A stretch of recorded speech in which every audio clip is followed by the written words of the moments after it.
Go. And there we go, everyone. We are back again for another fantastic conversation on Friday Night Counter Attack.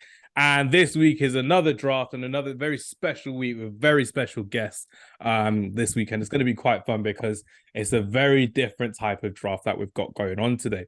So introducing in the purple corner, I would say, it's Travis. So Travis, good to have you back on, my friend. Are you ready for another draft with another array of fantastic guests this week? Yeah, ready as always. It'll be a tough one today, some tough competition, but I'm feeling confident. Nah, it's good to hear. It's good to hear. I need to see you confident because I need to see how I will avenge myself from the last time, from the last draft as well, respectively, which will be good fun. And we have someone who has the same namesake as the Bayern Munich midfielder. He has been amazing on our podcast this season and clearly a fan favorite as well, respectively, by the response we've had. But he's not a footballer, he's a football commentator. So welcoming Joshua Adu Donkor onto the podcast as well. So Joshua, it's good to have you back on, my friend. My pleasure, my pleasure. Why is it you're looking so confident today? Do you have the most amazing team possible, or are you just happy that you know what you reckon you can get one up on me in a draft this week? I've got a few gems. I have to be honest. I've got a few. Yeah, I'm confident today. Nah, if I understand how it works.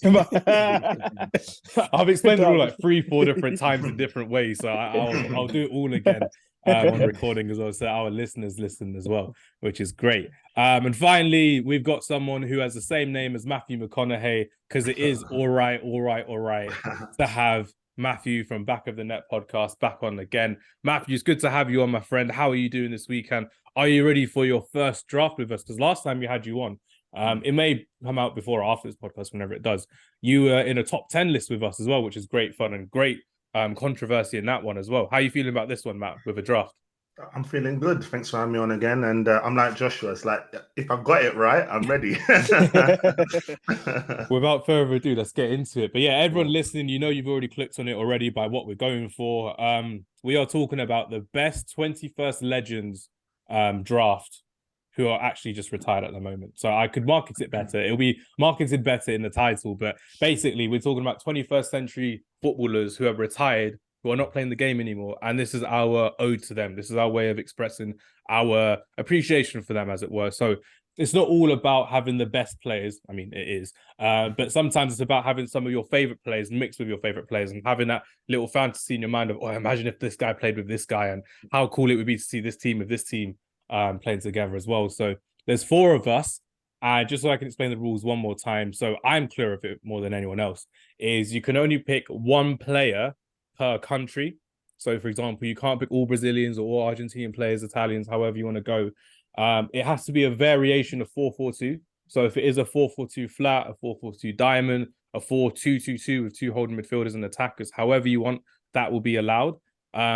And after every pick, basically, you have 15 seconds to justify to the panel why it's the best choice for you and why. And then obviously we'll give our reaction to it as well. If we like the player, we don't like the player. But it's more about impressing one another as opposed to just the audience today, because we are going for that nostalgic feel as well, which will be great fun. That was all of the rules, isn't it, Travis? We've not missed out anything, have we? Yeah, I think you've covered everything there. That's okay. That's all good. But yeah, without further ado, everyone, welcome to the greatest 21st century legends draft.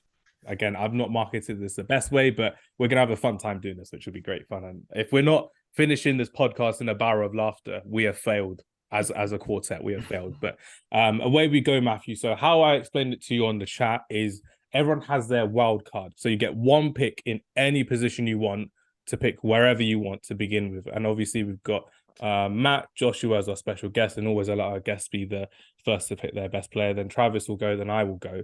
And then we're going to work from goalkeeper to our back 4, to our midfield 4, then our 2 strikers as well. And just so we're clear as well, there'll be some players that you want to talk about more than most, but if there's a player that you just want in your team to make up the numbers, you don't have to talk about them at all, which is perfectly fine. And I'm pretty sure our listeners know this by now, that some players will just gas over for ages, and some people will be like, yeah, they're just in the team because it will look good as well. But yeah, Matt, you go first, then Joshua, then Travis, then myself. So away we go, Matt. If you had to pick anyone from the 21st century who played and balled out in the 21st century in your team, where are you going and why? Do you know what? Being someone that enjoys playing goalkeeper, we're going to go first. I'm going to go Mr. Iker Casillas. You're using him as your Spanish player already. Tell me why. Do you Is it know because what? I'm wearing the Spanish kit for subliminal messaging? You know what? Listen, I've played goalkeeper for a while. I'm not that level, but do you know? I just remember that Champions League final when Cesar got injured and he come in as this baby-faced guy, and I was like, Rambouillet is going to lose now. And he made several amazing saves, and no one really, expects his career to get to where it got to, and to do his one World Cup, Champions League is honestly absolutely phenomenal. And someone that I grew up idolizing, and when I used to play, I used to think I was him and try and pull off some save like him with my legs. Didn't work out the same way, but honestly, love the guy. Love Iker Casillas. Nah, nice chat there. I'm really happy you're going for Iker Casillas because that means I've got one more Spanish player to pick later on down the line. Joshua, are you happy with that pick? And who's your first wild card pick for your choice as well? Again, anywhere in the pitch.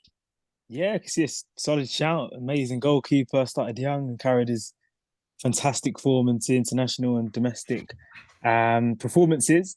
I'm going to go the other end. I'm going to start up front. Oh, just to mix it up. I'm going to go with Wayne Rooney.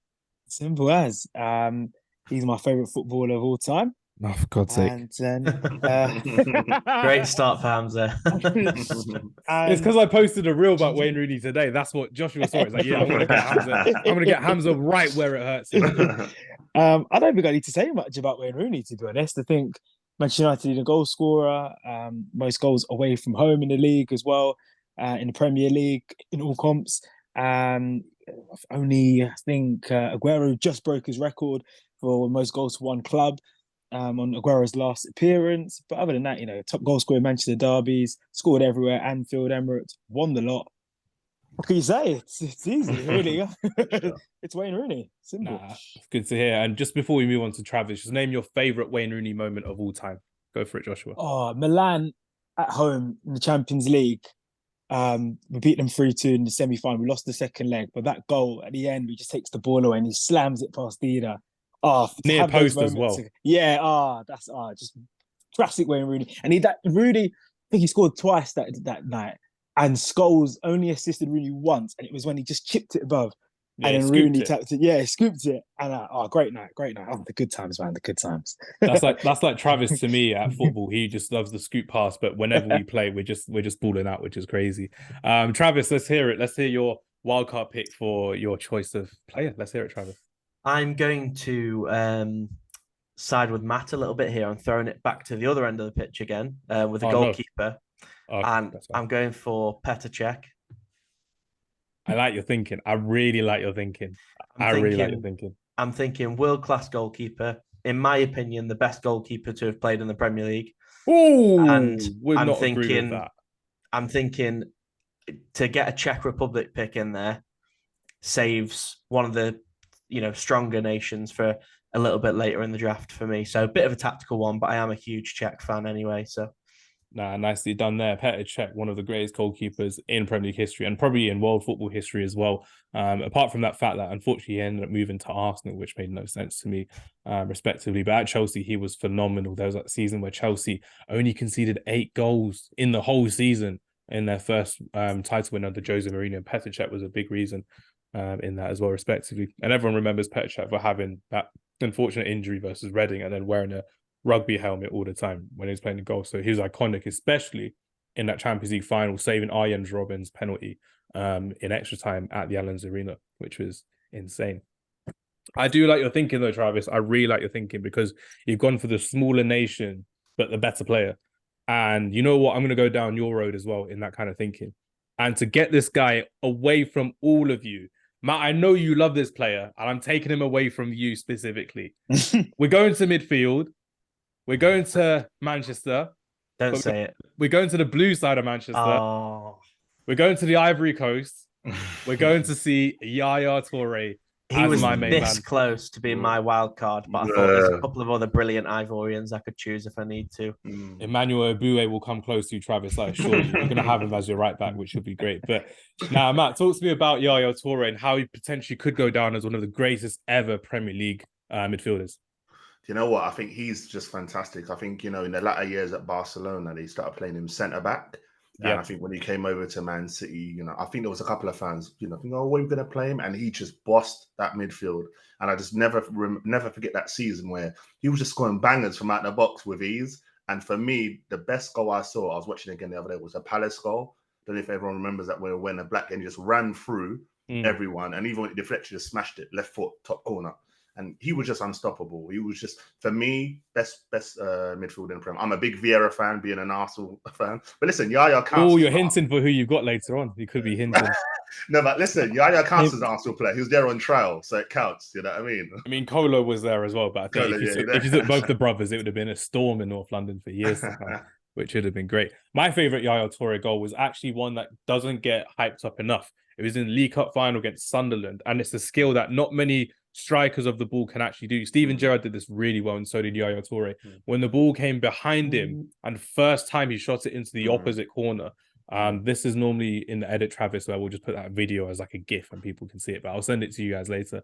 But it was such a caressing goal to see, the way he caressed the ball with power, with ferocity, and it went into the opposite corner. So Yaya Toure is my main man in midfield, and hopefully there'll be a couple more coming later on, which will be good fun indeed. Joshua, take us away. You picked your first choice player and you've broken my heart already. So thanks for that. Appreciate it, my friend. Where are you going for your first choice goalkeeper and why? I'm gonna stick with the United players for now because I'm in my nostalgia bag. Don't do it. So I'm gonna go Van der Sar. For goodness sake, man. Traditionally, in the early 2000s, United struggled with replacing Peter Schmeichel, and he came in, brought the security, took us to a new level. Last time we lifted the European Cup, it was his save from Anelka, and a marvelous player internationally. And he was really solid for Fulham as well, not just what he did for Manchester United to get that move. And had a few question marks about going to Man United. So yeah, for purposes of the game, it's Van der Sar. And I'm taking the Netherlands, which helps you guys. There's a lot of total football and all that. Don't do this to me, Joshua. You're gonna have like an all-star Man United team with different. I'm not. I'm trying my hardest not to, but needs must. If you pick a certain South Korean winger, I'll know you're going all Man United today. So I know who you've got if you're going for South Korea in this one, which ain't great as well. Travis, you've not picked a goalkeeper yet, so by all means, my friend, go ahead with your first choice goalkeeper. I have picked a goalkeeper. So you picked a goalkeeper. Matt's picked a goalkeeper. Oh, it's just me then. So I'm gonna have to go. I'm going brazy on this one. I'm gonna have to go. I'm doing it for the sake of variety. So you can criticize me all you want, basically. But I am gonna have to go for. It's gonna pay me to do this, but for the reasons that I have to do this, I have to do it this way. It's really, really painful. I'm going to have to go to Italy and I'm going to have to pick Gianluigi Buffon. But it's ruined my Italian choice later down the line, which I'm so annoyed about. Still a great choice, though, to be fair. It is a first world problem, I admit, but I had someone special in my Italian outfield player, but I can't pick them now because that choice is ruined. But now, Gianluigi Buffon, we've spoken glowingly about him previously as well. So I think we've all done really good there on goalkeepers as well. Matt, start us off with your right back. Where are you going on your first choice right back? I've gone for another one that I liked, Javier Zanetti. Good man. Zanetti. And, with Zanetti, I just remember the games at Highbury for Arsenal. He was just, when you watched him, he didn't look that fast, but he just was impossible to get around. He would play right back, left back, obviously, but right back was his predominant position. And absolutely fantastic, international level, club level. And it was only until I think it was Henry ripped him at the San Siro. Then I was like, I watched that goal today. I watched that goal today. And I was like, the way he just slowed him down, just sped him right up again. Yeah. Crazy. Left foot as well. That was the day when I was like, okay, cool, it's done for you. But listen, no doubt, world-class player. And yeah, for me, Javier Zanetti at right back. Nicely done there. Joshua, first choice right back and why? Where are we going with this one? And don't pick a certain Englishman who used to play at right back for Man United. No, I already done it. I already got Rooney. So that's it. I'm gonna go Cafu. Does he make it? He makes it, but that's your Brazilian choice. You're going for a defender. Yeah, man. Ooh. Yeah, listen, you gotta do. I'm adding a bit of class to the back four here. Cafu once again, World Cup winner, amazing reader of the game defensively, 1-on-1 defending. and positionally. And he was just a roll race defender, wasn't he? Wasn't maybe the best that in terms of the modern defender now we see going up and down, having that end product, but he's a defender, but he still had the lungs and the energy. If anything, he was the pioneer for it as well, because in that 2002 and 2006 Brazilian squad, he would do it quite often, and people would be like, "Oh, Gary Neville would never do that." But then actually, everyone now does that in modern football for fullbacks. And when you see someone like Aaron Wan-Bissaka, who's more of a defensive-minded fullback, they criticize him for that by not having enough output, like Cafu did once upon a time as well. So I get why you picked him, but in a way, now I have to find someone to match it. Travis, I don't know. I don't know what I'm going to do with this one. I'm risking it early. That's all I'm saying. I'm risking it early. Philip Lahm, right back. That's what I was going to go for. Philip Lahm is my right back. I've used another pick of where I wanted later in the team, but I can't have them. But yeah, Philip Lahm is my right back, and essential to any successful side for Bayern Munich and essential to the World Cup winning side for Germany in 2014, respectively. And he was iconic in the way that he defended and never actually got a yellow card when he was playing. And Philip Lahm is someone who, if I didn't have him in my team, it would have been good night for me. I would have just been playing for vibes now. But yeah, Philip Lahm is happily in my right back spot. Travis, who's in your right back spot? Should have been Philip Lahm, Hamza. Thank you. Oh, goodness sake. I finally got one back on you, so I'm quite happy about it. Yeah, it's usually me getting one over you, to be fair. I'm struggling now. I've got two in my head. I sort of don't want to use either nation this early, but I feel like I'm going to have to just sacrifice one and go for it. Yeah. I'm going to go for Pablo Zabaleta. Right back. Two Argentina picks have been used already. Yeah, I didn't want to use my Argentina pick, but most of the sort of, obviously I've got a huge list here of all the potential options, and most of the Argentinians I can see are strikers, and my strikers list is like endless. 1 million miles long. So I'm thinking that's probably the best way to go to limit the damage. The other one I was thinking was Dani Alves, but I really don't want to use my Brazil pick already. So yeah, Pablo Zabaleta is in there for me. Nicely done there, everyone. And Travis, go ahead with your first choice centre back as well. First choice centre back, isn't that exciting? Let's have a look. It's a dream. Everyone wants the first choice centre back on this one because there's absolutely. so many to choose from.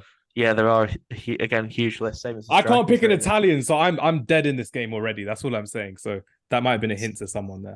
Yeah, thanks for the advice, Maldini. Yes, straight off the bat, I think. I would have maybe liked to save my Italian pick for later, but he's probably, arguably the best centre-back of all time, isn't he? So I feel like he just absolutely walks into any back four. And with first choice of centre-backs, I think I'd be stupid not to pick him, to be fair. That's good to hear. Matt, first choice centre-back, where are you going with this one? For me, I'm going Italian defender as well. Of course. Rub it in, why don't you? And look, Joshua's like, which one? I see Joshua. Joshua knows who you're picking. He knows who you're picking. It could be 1 or 2. For me, Alessandro Nesta. Oh, great shout. I think, you know what? Like, I love Cannavaro, and I know Cannavaro won, was it European or World Player of the Year? But what I loved about Nesta was he would just get it done, and he was so slick. He had the slick hair, and for me, he didn't get enough credit, but he was an unbelievable centre. Had the speed. His timing of tackles was just absolutely amazing. I think there was only once when I saw him get torn up, but that was by the king, Thierry Henry. Rub it in again, why don't you? Just saying. But no, if you don't have Henry on this podcast, Matt, you're done. That's all I'm saying. The Henry players are crazy right now. But no, other than that, yeah, he was absolutely fantastic. That's good to hear. Travis, did you pick another centre-back earlier? No, I've just got Maldini for now. Okay, that's fine. So, Joshua, first choice centre back. Where are you going? Are you going for the other Italian, by the way? Yeah, I'm going for Cannavaro. The last defender to win the Ballon d'Or as well. Yeah, it was Varane. What? He was just amazing, wasn't he? Height 5'8". Yeah, height didn't affect him. Everything you wanted in a defender. I mean, Nesta and Maldini, Cannavaro, all three of them. It's so hard to separate them. They're all just exceptional defenders, pure-blooded defenders. Just get it done. Simple as that, really, to be honest. I think Nesta is really underrated. I would have had him on the other side if I could. Yeah. Two players from the same country. I'm going to go Cannavaro. It's a must, I think. Nicely done there. I'm going to go down the train of thought of Joshua, and I'm going back to my club, and I'm going for a player who I believe is someone who Actually, no, I'm not going to go for him. I'm going to go for his partner, Nemanja Vidic. Go on, Nemanja Vidic. Serbia. I need to have you in there as well because not many Serbians will be making my team besides the world-class defender in Nemanja Vidic as well, which is great. So very happy with that one. And arguably, it could be said is one of the best top 5 centre-backs in Premier League history, but we'll leave that for another day. But I'm really happy I got Nemanja Vidic, which is really good. Go on, Joshua, because you missed out on Nesta. You can have your second choice centre-back. I'm gonna go with Vincent Kompany. Good shout. Really good shout. Revolutionised. I wouldn't say revolutionised, but it was a big figure for Manchester City's dominance and was the last signing before the money came in. Yeah. Before the money came in. It was at Hamburg, if I'm correct. And he was just sensational. Brilliant. Aerially, dominant in both boxes. Fantastic leader as well. I'm unsure Man City would have won so much without him. Eventually, they would have, of course, in the endless amount of money they have. But in that era, they had that kind of uniqueness under his leadership. And you feared Manchester City under Mancini with Yaya Toure, with Kompany, with Silva, and it was a big deal with that. And I think he's the first modern day legend for City. Yeah, absolutely. So I would say Kompany. His statue is quite jarring when you're seeing the way it's made and the way it looks outside the Etihad Stadium, which is quite crazy to see. But yeah, nice shout there, Joshua, Vincent Kompany. Matthew, who's completing your incredible looking back line so far as well. And then let me hear it, Matthew, sorry. So I'm going to go with my second centre-back. I'm going to go to the Manchester United. I'm not... Yep. Mr. Rio Ferdinand. Listen, he, for me... Again, see, I'm an Arsenal, but I'm a non-biased. But Rio, just remember him being at Leeds performing one. He just went to United and just slotted in perfectly. And I think he was one of the first defenders who I really watched, bringing the ball out from the back, had the speed, got important goals. And whoever was beside him, they just formed like a great partnership at the back. And even for England, he took the form there as well. So yeah, big player. Mr. Rio Ferdinand for me. I see you shaking your head. I mean, it would have been the dream to have Ferdinand and Vidic in there as well, but one of them would have been injured at the time of when my team would have been playing, which would have been crazy. But nicely done. Now I can't say anything bad about Rio Ferdinand at all. The first Premier League game I ever got to watch was Manchester United versus Swansea, which was Sir Alex Ferguson's last ever home game at Old Trafford. And guess who scored the winning goal for Manchester United? Rio Ferdinand. Got a volley in like the 89th minute, which is crazy, and I'll never forget it. Stadium erupted, and probably the last great memory I had of Manchester United before the downpour of turmoil and misery happened ever since then. But yeah, speaking of turmoil and misery, Travis, pour some more turmoil and misery onto my draft because you got second choice centre back. I'm going to go for, again, a little bit of a tactical one because I want to get this nation boxed off. I'm going to go for Ricardo Carvalho. Oh, thank God. Thank God. What did you think I was going to say? No, because there are Portuguese attacking players that I thought you would have gone for, but I'm glad you haven't. So yeah, again, I'm looking at the wealth of attacking options that I've got. And again, I just think there's perhaps better players I can use than Portuguese options up at the top of the pitch. So I'm saving a couple of big nations for that. But yeah, I'm a huge fan of Carvalho anyway as well. I think he's one of the most underrated players who's played in the Premier League. You look at the teams he's played for outside of the Premier League as well. Obviously played for Real Madrid, didn't he, as well? Won the Champions League with Porto as well. Exactly. I think he was just a great defender. I think he was a little bit ahead of his time as well. His ability on the ball for the time period. You didn't see too many centre-backs who were able to play out like he did. I know obviously we talked about Rio a minute ago, who was great at it. But I feel like Rio gets a lot of credit for being ahead of his time in that respect, and you don't see people it's because say he's the same English. thing. It's because he's English. You see him on TV all the time. That's why. And he blows his own trumpet a lot, to be fair with him, which is crazy. But yeah, Ricardo Carvalho. I don't know how I can word this. Ricardo Carvalho is probably one of the best ever Chelsea defenders we've ever seen, and I think the fact that he's got that appreciation, love from outside of England and European football a lot goes to show how respected he is in the game, as well, respectively, which is really good. My second choice centre back, I've got Vidic, and I'm going to go for an uncanny choice, but I know I have to go for this team, this country, I should say, because someone stole Vincent Kompany, which was my first choice. So nicely done there. I appreciate you very, very much. Yeah, first choice is gone. Second choice is obviously going with Rio Ferdinand. So again, thank you very much for that one. I do appreciate everyone stealing from me today. Rafael Marquez. Mexico. That's my bold choice. I did like watching him and Puyol in that early mid-2000s of Barcelona, and he was obviously part of that squad that won the Champions League for the first time pre the evolution of Lionel Messi as well. So Rafael Marquez, honorable mention. No, we'll save honorable mentions till later because it could mention countries, but I'll leave them until later, which would be very good. But yeah, Matthew, thoughts on Rafael Marquez as a defender? Did you get to watch most of his games? Did you think he was a good choice from me? Let me hear your thoughts on that. Do you know what? It's funny because it's a weird one. I used to, on Pro Evo, I used to make sure I always had him and it was Ed Milson. I used to have them as my base on the game. And I remember him, he used to have his little headband on. And even in the World Cup, I can't remember which one it was. One of us, he was their main player as well. And I think it was quality. I think, I used to put him in the same league, him, Motta, Ed Milson, the same type of players. But yeah, it was quality. One of the few Mexicans I used to watch. Yeah, that's nicely done there as well. So Rafael Marquez and Nemanja Vidic make up my back line. And for my first choice left back, you know what? I'm going to risk it. Actually, it's not a risk when you're talking about Ashley Cole. I mean, come on. I'm going to have to go for Ashley Cole as my first choice left back. And it means I don't get to pick an England player, mostly because Wayne Rooney was stolen and ripped from me as well. Someone looked at our Google WikiLeaks earlier today. So thank you very much for that. But yeah, Ashley Cole is my first choice left back. One of the greatest left backs we've ever seen. Very happy with the choice. Joshua, first choice left back. Where are you going with this one? Patrice Evra. I'm going to use my French no way card now. Yeah. Of all the players you can use in France, and you're using Patrice Evra. Yeah. Just I'll let you guys have your Vieiras, your Henrys, your Petites, I'm going to go Evra because he had a fantastic career. He did.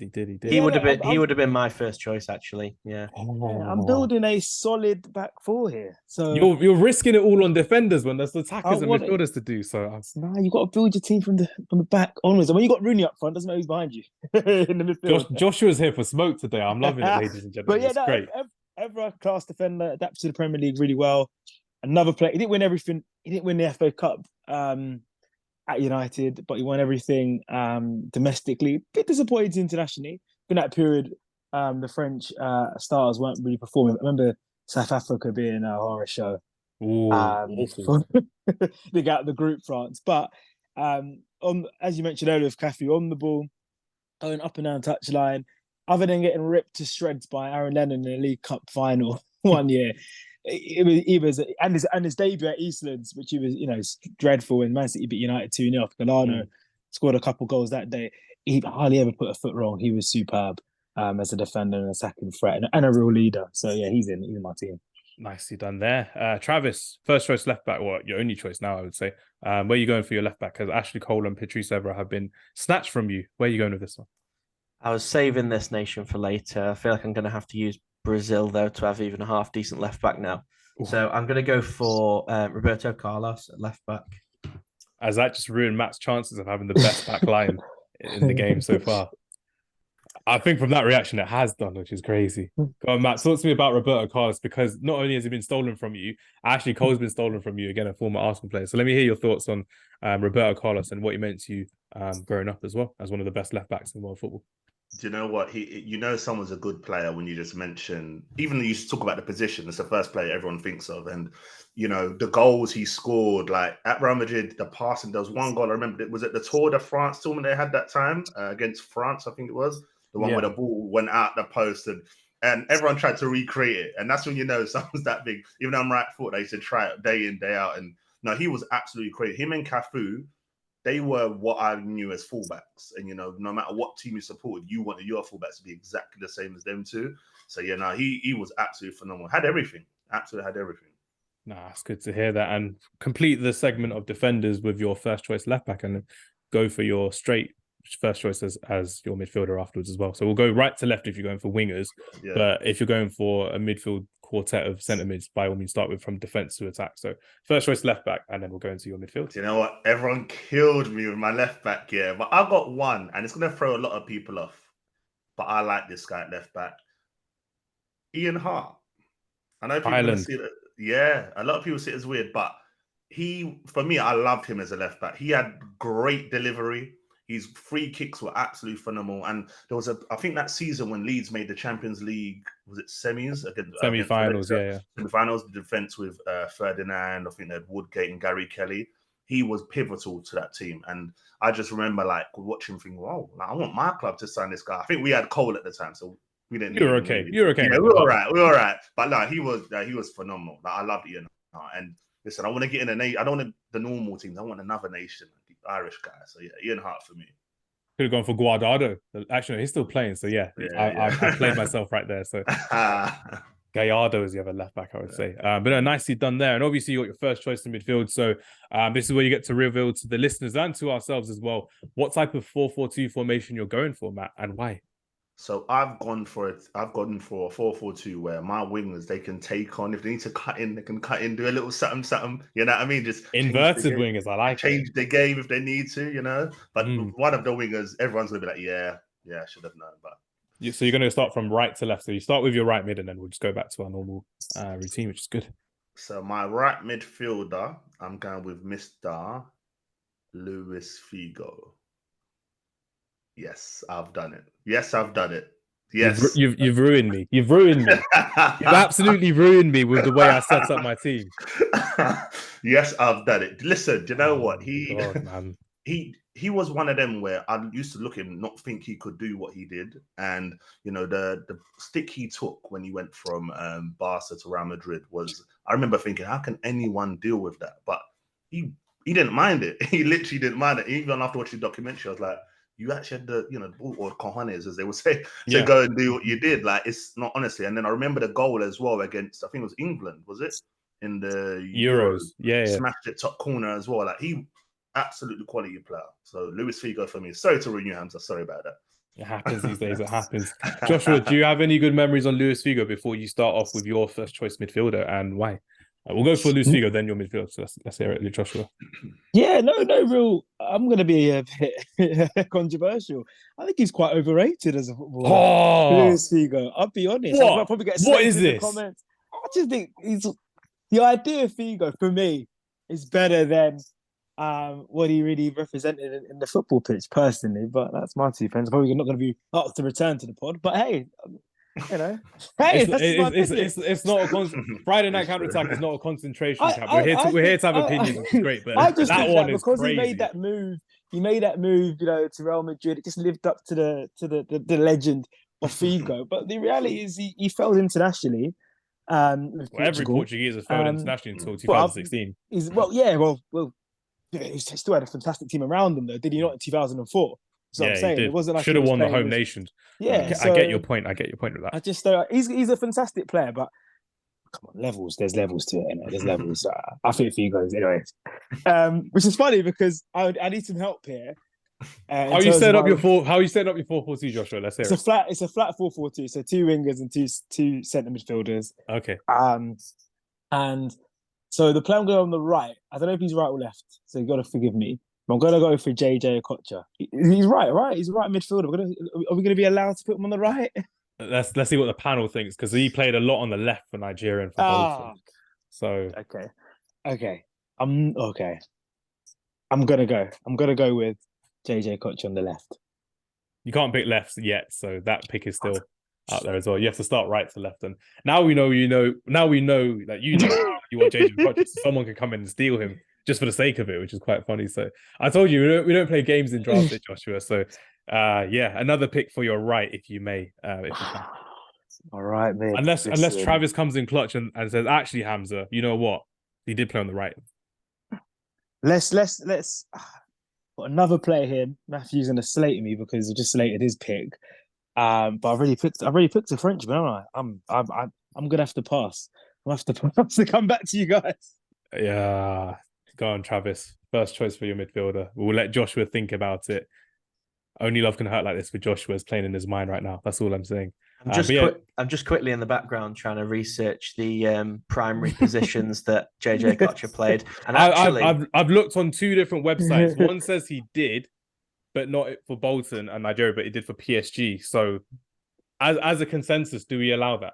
But one said he didn't. According to the transfer market website, It says here his main position was attacking Joshua's midfield. sweating right now. But other positions, right winger. I say we give it him. As someone who's been shafted by this not being able to play players in different positions rule. That's the rules and that's the law. I'm happy to allow it. To be honest, I'd happily give it to you. Thank you, Travis. Matthew, agree or disagree? What are we saying? No, I give him that. You know, even though he slated me, you know, I know. I'm the nice one here, so I'll be all right with that. I'll give it to him. No, that's Thank fine. you, guys. I'll agree with the consensus. And Joshua, you have your right midfielder. You have JJ Okocha. Oh my days, Joshua, you're gonna have to talk to me about JJ Okocha. You've built him up as this amazing player, and he was an amazing player. But again, tell me what JJ Okocha brought to a football pitch and what he brought to football in the early 2000s and late 90s. Just so silky in regards to just the skill, the take-ons, going down to hit the byline, his build-up play. It was a bit of a maverick from that side in the early, you talk about the 4-4-2, right mid was simply David Beckham, you run, hit that ball, as soon as you hit the byline, well, at least 30 yards from the penalty area. But JJ Okocha just had that creativity from that area, whipping the ball in, good strike of the ball as well. And had a solid international career as well. So that's why I'm gonna go JJ Okocha. And I needed to go to another nation as well. And you guys try sharp, man. He's a right mid. All I'm saying is you, you owe Travis a nice little present coming up soon as well, because that was he came in clutch there, Travis, to save you. And Travis to do that as well. You were very, very kind there as well, which is great to see. And Travis, before we move on to your pick, why don't you tell everyone which player you got messed up with last time on our last draft and why? Mbappe. It was Mbappe. I was going for a front three of Mbappe on the right, Kane in the middle, sorry. And I can't remember who I was going to go for on the left. Had Leao. That was it. This is for a Champions League draft. Yeah, which is out now on all streaming platforms, by the way. Other services are out there as well. But yeah, it's out now. Yeah, I was hoping for Kane in the middle, Leao on the left, Mbappe on the right, and it got vetoed. And I kind of see why, but I feel like he's the kind of player who you could put on the right wing and he'd do a good job still. 100%. Yeah, you just put him there on FIFA, Travis. That's all we know about. If I was on that pod, Travis, I would say yes. Yeah, see, I thought it was Matthew. Okay. We've got an alliance forming here now. Joshua and Travis are forming an alliance. We'll rebuild it. Got to knock it down somehow. Travis, talk to us about your 4-4-2. How are you laying it out, and who's your first choice going from right to left or back to front, I should say?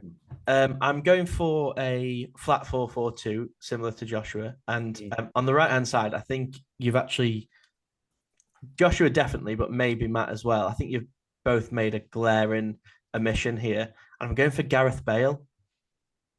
I can't believe neither of you have picked him. For me, I think of this generation of players, only Messi and Ronaldo have been better. And I can't believe that neither of you chose him. But I'll choose him because, I just think he was absolutely phenomenal. I think he was so good at everything. He could play in every position if you wanted him to. Matt, I warned you. Joshua, I warned you. This is no joke on our draft challenges. We do not mess about here. And Gareth Bale just went under the radar for Travis, who is a Spurs fan. And he went, Gareth Bale's mine. He was very nearly my wild card pick. It was between him, Yaya, and Czech, but I was trying to be a bit more clever. Crazy. Absolutely crazy. They have not seen what's happening here, because I'm going for a midfield diamond. I'm going for a 4-4-2 diamond. And Yaya Toure is going to be one of the two centre midfielders. And I'm going to have a holding midfielder. And if I'm going for a holding midfielder, I'm going to go for one of the greatest holding midfielders I've ever seen with my own two eyes, and someone who annoyingly gets violated kind of on social media nowadays as well, but he's actually one of the most fearsome men I've ever seen in world football. Roy Keane is my holding midfielder. No, great choice. The box. Come on. No way. He's no. Oh, can't have it. I had him. I had him as well. Oh, he's box to box as well. He's a midfielder. What happened to the alliance? Hamza told me alliance. There's no alliance. There's no alliance here as well. But yeah, Roy Keane, he had some amazing memories as well. And with my midfield quartet, I'm going straight for midfielders because there are so many centre midfielders I can't leave out. So I'm going for that 4-4-2 diamond, I would say. And if someone picks the pick of my diamond, my game plan is ruined. I don't care who I have up front. My game plan is building on this centre attack midfielder. And I hope everyone everyone who's listening to this should know who I've got picked, because I picked him a few times in previous drafts, and I love the guy as well respectfully. But yeah, good thing you're in charge, so you can give yourself first pick, isn't it? No, if you listen back to it, everyone has a rotation, so it's never going to be first pick for me all the time. And speaking of that, I get my second pick in midfield, which is really good, which is quite nice. But actually, we'll go into Roy Keane. We'll go into Roy Keane actually. Go on, Joshua. Favorite Roy Keane memory and why? Oh, just to rub it in a bit, just to rub the salt. I mean, Turin special, of course. Knowing that you're not going to make the final, going for the definition first of a leader as well. Yeah, to get those goals for us to, without that, we don't get the first treble it's ever been won by an English side. And I actually also enjoy, I think it was the year 2000, we had a blue kit, and he scored a brace at Highbury. I think it was, I don't know if it was 2000 or 2003. And I just think that's a performance. You're like, oh, Roy Keane is a bit overrated. And I flick that one on, Arsenal in their pomp at Highbury, under Invincibles, or at least even half before they're Invincibles, all your stars. And he just takes the game away from Vieira and scores a brace. Super, super keen. Great player. Amazing player as well. And Joshua, what was it like seeing the Keane and Vieira rivalry, not just the Man United and Arsenal rivalry, but it was heightened by the two captains that both Arsenal and Manchester United had at the time, respectively? Let me hear it. We've not seen anything like it since the Premier League, honestly. I know we've seen Manchester City and Liverpool in recent years go head to head, but that battle was the game. Yeah, it really was. We've seen all the scenes in the tunnel for the game in 2004 at 4-2. Amazing football game. Obviously, United won that game, so I'm a bit more chirpy, but I'm sure Matthew can agree. Vieira scored that night. Young Ronaldo scored a brace, if I'm correct. John O'Shea lobbed the goalkeeper. But also had their nights as well, in that rivalry. Vieira turned up in 98 with Wildcard, win the title at Old Trafford, which they famously sing about now at the moment. Good results when Beckham got his boot thrown at him. Arsenal won that day. People forget. And the FA Cup, it was a great rivalry, great wins at Highbury and Old Trafford. But in terms of Vieira and Keane, you don't see the like of it. I don't think, because they turn up in the big games too much. The top players that do know that, man, in my opinion. Go on, Matt. Match Joshua's energy right there with how he just went through the history of Arsenal v Man United. Let me hear your thoughts on Roy Keane and that rivalry with Patrick Vieira. Do you know what? I just remember, for me, it's the tunnel moment. Like, everyone just remembers that, you know what I mean? I just remember, like, Vieira's going and Gary, and you see everyone looking at the tunnel, like, what's going on? But them two, I think what I loved about that rival was, even though it was how it was, on the pitch, they drove their team, both of them. And Joshua really alluded to it. That Juventus one, he grabbed that game by the scruff of the neck. And I saw him do it many a time. And he was one of them players that set the tone. Same as Vieira. You see Arsenal play a game, it's a bit quiet. Bang, after a tackle, he's telling everyone, get on with it. And yeah, honestly, absolutely fun. Even I'm a massive Vieira fan, I still love the way Roy Keane was. And them games are the ones where you make sure you're home on that Sunday, no matter what. And they used to build up on Sky Sports with a little intro music. You're like, oh my God, let me make sure I'm watching that one. But yeah, honestly, fantastic player. Nicely done there as well. First choice centre midfield. You know what? Because of the mind games, Travis. First choice centre midfield. Let's hear it. Oh, I wasn't expecting to get first choice. You are the one that name drops. He's like, oh yeah, you can give yourself. I never give myself first choice unless it's randomized. Yeah, you are very fair with it. I'll give you that. To be fair, I'm gonna go for, again, perhaps a little bit left field, but trying to get a niche nation in there so I can save the better nations for my attacking players. I'm going for Luka Modric. You know he's not retired, right? He's still playing, isn't he? Oh God, no, I'm not going for Luka Modric. You missed his turn. You missed his turn. You made a mistake there. Oh, gutted. All right, so everyone gets their turn before Travis gets his next turn as well, which is great. So go ahead, Matthew. First choice, centre mid, and why? Oh, so I've got this. For me, I don't know if you, Clarence Seedorf. You're an idiot. Oh, I'm sorry. You can't do this to me. That was my Netherlands pick. That was the pick that I needed. That was the pick that I need. I swear to God, I'm so sorry for that outburst, but that was the pick that I needed, Matthew. There are no friends in this game. There are no friends in this game. I swear. Do you remember, guys, when I said we'll rebuild the alliance, and he said there is no alliances in this game? There we go. I love the words of Joshua's pick. I love this game. Oh my days! You killed me. That was the pick I needed to complete that. Do that trio though. Seedorf, Yaya Toure, and Keane. No one's that would have been disgustingly good, to be fair. Oh, I blame you, Travis, for this as well. Why are you picking Luka Modric for a retired? You set me up. I wasn't thinking. Do you know he's so old that I just you forget that he's retired because he's knocking on the door of 40. You forget that he's not retired. It's crazy. Go ahead, Matt. Favorite Clarence Seedorf memory, and what did he mean to you as a footballer?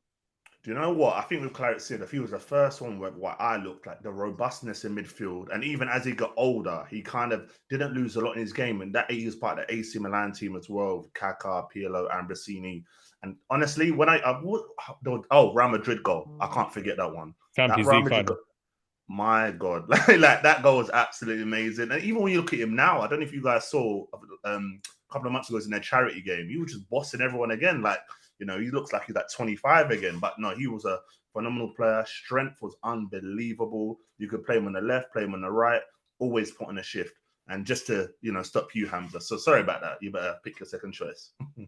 I've got no other Dutch player now, thanks to you. I didn't have an alternative because Van der Sar was taken. Again, thank you, Joshua. And Clarence Seedorf is taken. Again, thank you, Matt. But like I said, this is a vibe we were always going for in drafts, and this is what we're going for in it as well. Joshua, go ahead. Your first choice centre midfielder. Where are you going with this one? I'm gonna need some clarification. I'm a bit worried about Travis there and Modric, right? Iniesta are they retired or not? They have to be retired. Iniesta doesn't play football anymore. He's retired, right? No, he still plays. That's why I'm wearing number 6. Number 6, Iniesta. I asked the question. So I'm going to go for Ballack. Have you not picked you not picked a German player, no? No. I've got Van der Sar, Cafu, Cannavaro, Company, Evra, and JJ Kocher. So we are. Ooh, nice shout there. Ballack's a very good shout. Yeah. Oohs and ahs. So yeah, Ballack, great choice. Fantastic player, to be honest. Box to box, bit of steel, bit definition of dynamism as well, isn't it? You know, intelligence in the midfield, but also I love the just way he read the game. But a goal scorer as well. Got a lot of goals. And I mean, that 2002 team, excellent in Brazil in terms of the Brazilian team that beat Germany. But you do think, what if you stayed on the pitch? What if for Ballack? What could have happened? I mean, they still probably lost the game, but it was such a big loss for such a nation like Germany. You always don't have a team building around one player. You kind of see how influential he was. So I'm going to go Ballack.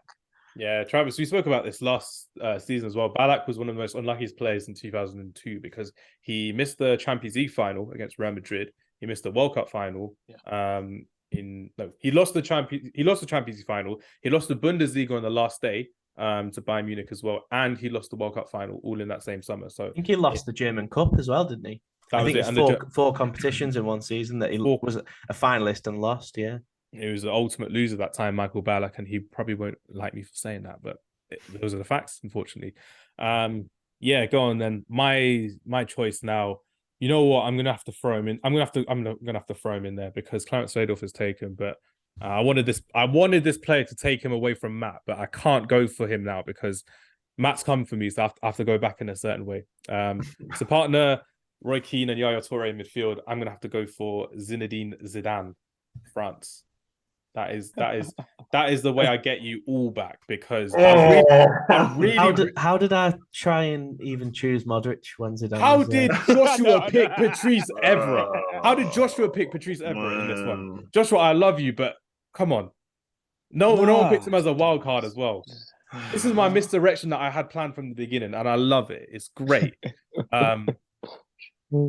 But Clarence Seedorf would have made that the perfect quartet, and I'm happy with Zidane in this team as well. And now, before I move on to Travis, go on. Everyone share with me their favourite Zinedine Zidane moment because we talk about him all the time and we love him. Starting from Matt because he's heartbroken the most, then Joshua, then Travis, and then Travis can name his first choice centre mid after getting suspended for one game because of Luka Modric. Go ahead, Matthew. For me, it would be too easy to say just a goal because he scored spectacular goals. For me, I'd just say the France versus Brazil performance. That performance against Brazil in that World Cup. It was just like the goal that's Predators. Like because they had Ronaldo, Ronaldinho, it was like he was doing it by himself. You're like, do you know who you're playing against? And he was just taking the mick out of them. And yeah, for me, that whole performance was absolutely amazing, man. Excellent choice there. Joshua, favourite Zinedine Zidane moment? Oh, Hamdam's too special. What a goal. Absolutely crazy. Before Bale scored that against Liverpool in Kiev, that was the greatest final goal I've seen in my life in all competitions. Sensational. Because he did so well internationally. but he rose it for Juventus and Real Madrid. He brought it all the time, unlike Figo. But yeah, Zidane, Hampden Park, what a goal, what a player. Easy. Nicely done there. Travis, go ahead with your favourite Zidane memory. Obviously, a bit before your time as well, but I still want to hear your thoughts on Zidane. It could be a manager moment as well when he did that, when he saw Gareth Bale do that against Liverpool. That was quite funny to see Zidane do that as well. And then hit us with your first choice centre midfield as well. Go ahead, Travis. Yeah, like you say, he was a bit before my time, really. So in terms of playing memories, I don't really have any memories of him. Obviously, I've seen, all the famous moments and stuff. You can't avoid it as a football fan. I'd say my favourite moment of him as a manager was when Ronaldo scored that bicycle kick against Juve in the Champions League, and just his reaction to that goal, it was just pure comedy, really funny. I'd love to see him back in full-time management, but it looks like he's got a select few places of where he actually wants to manage because of family commitments, language barriers, etc. So would like to see him manage a national team at a World Cup. That would be the dream, and maybe redemption for him after the 2006 World Cup as well, respectively, as well. Right then, Travis, grace us with a presence of a centre midfielder in your team that is retired and is not still playing, please. Yeah, I'll try and pick one that's not playing. I'm gonna go for. See, I'm struggling a little bit here because a couple of my picks have been taken off me. Zidane was one of mine, Roy Keane was one of mine, Torre was one of mine. So I mean, you're just naming my team, so that's all. Yeah, good. I am struggling. So I'm gonna go for Xavi. Literally. Yeah, I've been considering who I was going to pick from Spain. I think you have to pick somebody. And yeah, Xavi's the one for me. I would have picked Iniesta, but obviously, as we know, he's still playing. I hope you picked him, and I'm glad Joshua asked the question, because if you picked him second and you could have got suspended for a round, that would have been you imagine? I was going to query this as well, by the way. I'm still getting an 11th player, aren't I? I'm not going to be like down to 10 men. No. You're still getting 11 players. Just you missed the round of picking. Basically. Okay, yeah. So the penalty is that I pick later. Okay, that makes sense. Yeah, which is all good. Yeah, go ahead, Joshua. Next centre midfielder, and why? So just to confirm again. Oh, great. Fabregas has retired, right? Fabregas has retired. Yeah. Thank God. Matthew, has Fabregas retired? Let's hear this. Do you know what? And I think it's only just because I'm sure he was playing for Como. Yeah, it was. Yeah, last season. But like Travis said, you've got to pick one of these, Spanish midfielders. They were fantastic in what they were able to do His nationally. last game was in May 2023. So just to confirm for anyone listening, Cesc Fabregas recently retired during the summer. So very recently, yeah. Very recently. Nicely done there, Joshua. I'm glad we did this podcast now and not in May after we met, which is great. But no, go ahead. Fabregas. Yeah, I'm going with Fabregas. What a midfielder. Sensational youngster for Arsenal. Barcelona were desperate to get him every single year. Some will say he didn't have the best time at Barcelona when he went back. False nine as well, a few times. Yeah, false nine in the Euros of 2012. He started the Euro 2012 final against Italy as the false nine. He was the most important piece. Then he came back to the Prem, and him and Diego Costa shut it down for Chelsea. And he got his hands on the Premier League. If I'm correct, he's won every single competition. That's a cold feat to have, though. He's won every competition because he's won the Champions League and the Prem now. And Matthew, did he win the Europa League against Arsenal? I think they won the Europa League the year after. I don't think he played that one. I don't think he was in the midfield. So it might be. So it might be the Europa League that he's not won. To be fair, he's probably never played in it though, has he? Yeah, Arsenal would have been mainly in the Champions League when he was there. Yeah. So were Barca, so were Chelsea. So. Because the thing with Fabregas was when he moved to Barcelona to then when he left, that was when Barcelona didn't win the Champions League either as well. So he moved after 2011. They never won the Champions League until he left when 2015 he moved to Chelsea as well, respectively. But again, Cesc Fabregas, one World Cup, 2 European Championships, 1 Club World Cup, 2 Premier League titles with Chelsea, 1 Spanish Cup competition as well, and he did win the Europa League against Arsenal as well, respectively. But he wasn't in the team, but he was in the squad, I believe. He was in the squad. Wow. So he didn't win the Champions League then? That was the only one he missed. He missed the Champions League, But when you got a World Cup, anything is really second. I would say, which is crazy to see. But no, great shout there, Joshua. One of your most inspired choices so far as well, respectively. Matthew, go ahead. Centre mid. Where are you going? So You've broken my heart with one, by the way. So by all means, my heart is already broken. As that Tommy Shelby you see all the time, it's already broken. You can't break me any further. So I'm gonna go for. No one's mentioned. I hope not. Patrick Vieira. No You're one. good. You're good. Yes. No. You know what? He.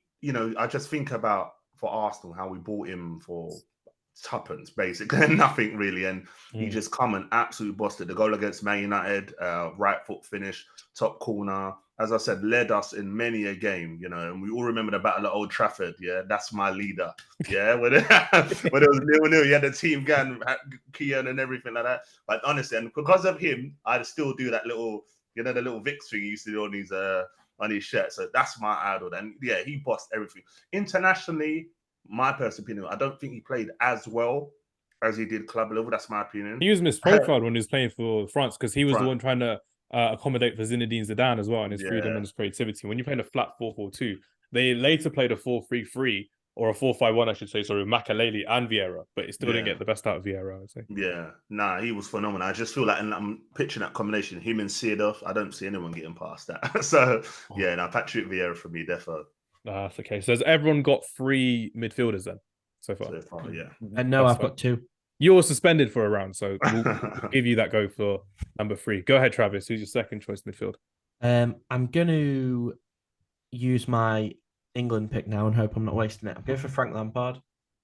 I think I've got the goal threat from Bale. Xavi's going to sit a bit deeper and dictate play. I want my other midfielder to be able to break the lines, get in between the defence and midfield, and pop up with a goal every now and again. And who better to do that than Frank Lampard? I honestly think, and this is not me gassing everyone up because I haven't as normally, but everyone's got a solid team so far, which is crazy. no one's missed so far, is all I'm saying in terms of their picks. Even you, Joshua, you've done very well with JJ Okocha on the right wing. I will forgive you. And Evra. There's just one player I thought Matt was going to go for, but he hasn't gone because of a country. So I feel like he's played me or I played him too early. So I don't know how this is done, which is crazy. Right then, everyone's on their 4th choice midfielder. So go ahead, Travis. 4th midfielder. I'm going to go for left winger. I'm going to go for Eden Hazard. Ooh, I think the last couple of years have made people forget how good he actually was in his prime at Chelsea. And when he was in his prime at Chelsea, he's one of the best players I've seen grace the league. I'm not going to say the best, obviously not, but the way that he would just strike fear into the heart of defenses was crazy. And the amount of games for a very average Chelsea side, the latter stage of his Chelsea career anyway, the amount of games where he just popped up with a clutch moment, a goal, an assist, running through the whole defense and just knocking it into somebody else to tap it in for the winner or whatever. The amount of games where he won points for Chelsea was absolutely miraculous. So, yeah, Eden Hazard, I think, is another recently retired one, but I think a great shout for my left wing. Nicely done. Joshua, first choice left mid. This is the reason why I didn't pick Gareth Bale, because I picked Ryan Giggs. Yeah, that makes sense, to be fair. Yeah. Matt, don't say you had him in Matt your was team. also picking Ryan Giggs. Don't tell me Matt had him in the team. Oh my goodness me. Yeah, Ryan Giggs on the field, an exceptional.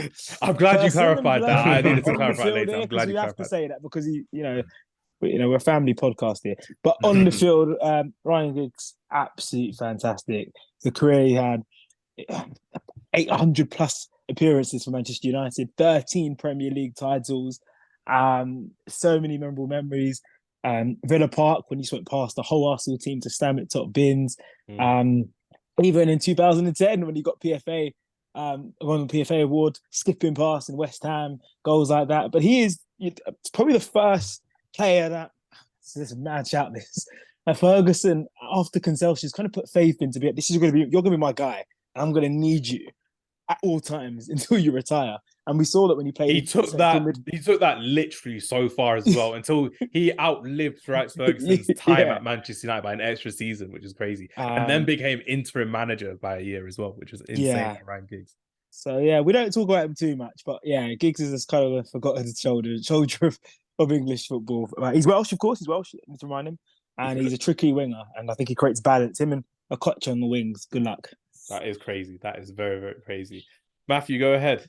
First, last midfield, I should say, your left mid. And there's some glaringly obvious ones we've missed on both wings as well. With even the nations, you've still got 3. So let me hear your thoughts on this, Matt.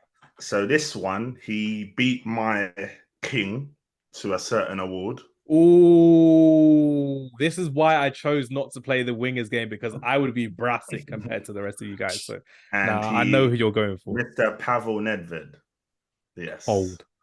We don't talk about him off the pitch as well, just like Ryan Giggs. We don't talk about him off the pitch. But on the Travis, have you seen the video of him off the pitch? If you have, just nod. You don't have to say. I didn't want to sound too out of the loop or whatever, but yeah, I've got no idea what Puyol Nedved's done off the pitch. I was assuming that it was something to do with all the dodgy stuff that's going on with Juventus with their. He is at the center of it. So I'll send it to you later. But... yeah, we'll talk about that later off the podcast. Nah, nicely done there. Where's he from, by the way? Croatia? Is that Czech Republic?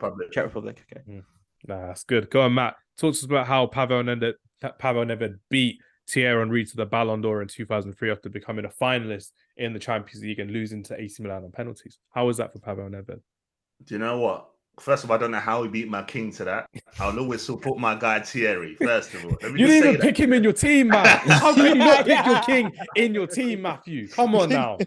You were, I'm going to say it, you were afraid, and that's why you went for Vieira and bigged up Vieira. You could have gone for Henry as your wild card and be done with it, but don't want to hear that, Matthew. Come on, you're better than this. I know you. No, respect. Listen, Nedved honestly was fantastic, and every time I think about him, I think about even Czech Republic, Juventus was part of that team. Del Piero, Vieira. You had I don't know if you Cameronese, all them guys, and he was absolutely fantastic in terms of coming left foot, right foot, and even sometimes I play him just behind the striker. No, he was absolutely phenomenal, and. But he was one of them wingers that I just enjoyed watching. Like I've watched Serie A for players like him, and yeah, he goes into my team, and I just think that solidifies my field. Figo, Seedorf, Vieira, Nedved. Come on. What else can we say? What else can we say except all of you have missed this glaringly obvious player? Oh, I'm not picking him, but I am going to drop him because he doesn't play as a striker. He played as a midfielder, or as a wing, I should say. I'm not going to go for him because there's always a fan favorite of mine that I just love to death, and I'm going to pick him because I want him in this team because someone took Clarence Seedorf. Nicely done there, Matthew, once again. You've all missed Ronaldinho. I would have picked. I'm going to defend myself here. I genuinely would have picked Ronaldinho if I didn't have to use Roberto Carlos for my left back spot. That's the only reason I didn't pick him, because my first 2 choices were Cole and Evra, which you guys both picked. So I would have picked Ronaldinho. Nah, that's okay. But yeah, I'm not going for Ronaldinho. We'll mention that honorable mentions before the strikers as well. Ricardo Kaká. Oh, my number 10. Kaká, Zidane, Yaya Toure, Roy Keane. Honestly, I wanted to go for Xabi Alonso, but the fact that I went for Yaya Toure, I was like, Xabi Alonso and Yaya Toure. It's going to sound weird when you say it out loud, but they both had very, very good technical ability. And Matthew, we've spoken about this before, about how, unfortunately, a lot of black players, and Travis has spoken about this before, a lot of black players don't get hyped up enough for their technical ability. But Yaya Toure, like we've said before, time and time again, was unbelievable with technical ability. So I wouldn't need both of them and Zidane. So I thought I'd go for Zidane, Yaya Toure, and Ricardo Kaká, Ballon d'Or winner 2007. Thank you very much. He's my Brazilian pick, and I was so glad I risked it all for Kaká as well. So nicely done there as well. Strikers, this is going to be good fun. But before we get on to strikers, go on, Matthew. Let me hear your thoughts on Kaká, and Joshua, your thoughts on Kaká as well. I think I've got recent memories. I'm sure we've all seen the one on social media where that guy's like, Kaká pass. Cut back. Yeah, cut back. The world was in a better place before that man said cut back. Cut back. But yeah, no, Kaká, he was one of them.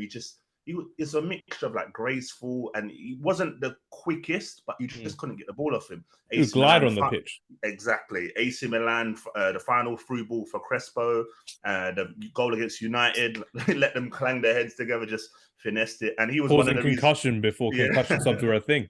And he was one of the reasons why I started playing again. I can't remember if I played with Mitchell, where you wear the long sleeve top with the Under Armour, put your feet. I still do it to this day. Yeah. Pioneer of fashion, he was.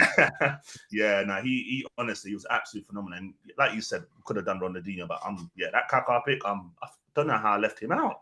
I'm quite fuming I left him out, but yeah, great player. Nicely done there. Joshua, any thoughts on Kaká and how he's probably one of the best players we've ever seen before the aliens took over in Lionel Messi and Cristiano Ronaldo? I think he's, sorry to cut you off, I think he's the third off the list. I think he is after the aliens, because that performance. I thought you were going to say, I don't like him like Figo. I was like, no way. Delete me from the pod. Anyone who says that about Kaka's, if you don't rate Kaka, you don't rate football. That's the acid test. I don't see how you cannot. Sensational football like 07, 08, 06. If it wasn't for Messi and Ronaldo, you'd be talking about him being one of the best to ever do it. Him and Ronaldinho are so good for that Brazilian side. But I love Kaka. And I'm looking at my team thinking, what an idiot. Why have I got Kaka in my team? What is that? Cafu can go. I can sell Cafu. You don't want to buy Cafu off me. And I was trading Cafu. I'll trade in Kaka off Hamza. But no. I'll swap Cafu for Zabaleta, to be fair. No, thank you. No City players in my team. Oh, no, that's nice. It's kind of like Travis said, that injuries really hampered the latter career of Eden Hazard. And Kaká was another player like that, because he was, again, a wonder kid who's played a lot early at Sao Paulo, Brazil, a World Cup winner with Brazil in 2002, mostly a bench player. But then at AC Milan, he was used all the time as like their focal trequartista, the number 10, who was supplying Rui Costa, Shevchenko, and Carlo Ancelotti. As we're seeing now with Jude Bellingham, he is such a good profiler of a player. But Jude Bellingham, if he's playing in England for Liverpool, he'd be another midfield passion merchant with McAllister and Endo, and he wouldn't be glaringly obvious, amazing attacking player like we see for England, but most importantly for Real Madrid, for his career and for his development. And that's due to Carlo Ancelotti having that intellect in terms of how well you can profile a player. And he profiled Kaká perfectly. When you saw him in that 2005 run to the final, and you saw him in 2007 avenging for the defeat in Istanbul, in Athens, that's when you saw the gracefulness and the poise and the amazing technical ability of Ricardo Kaká. So, yeah, Ricardo Kaká is completing my midfield quartet, which is nicely done indeed. Right then, we're gonna do the order like this because everyone's got two strikers. No one picked a striker for their wild card, did they? I did. Rooney. So, Joshua, you're going last because you picked one, which is perfect. No, okay. You're going last, but then you get your second choice straight afterwards anyway, which is perfectly fine. So, Matthew, you've not been first in a while. So, Matthew, first choice for your striker, because I know you can't pick Thierry Henry, so I'm looking forward to this one. And it's funny because last time I checked, I didn't pick Brazil yet, have I? You haven't. Joshua just smiled as soon as I said it. Yeah, that's why you were. That's why Josh was building up to this. To be fair, that's why you're wearing yellow. That's literally why you're wearing yellow. I know who you're picking with this one, because if you pick this player, this number, when you think of this number, you think of this player, and when you think of this player, you think you've already won the draft, and I think you may have won this one. So take it away, Matthew, with the player that you picked. I'm pretty sure I know who you picked and what made him so special in world football. Mr. R9, Mr. Richarlison's not retired yet, has he? Hey.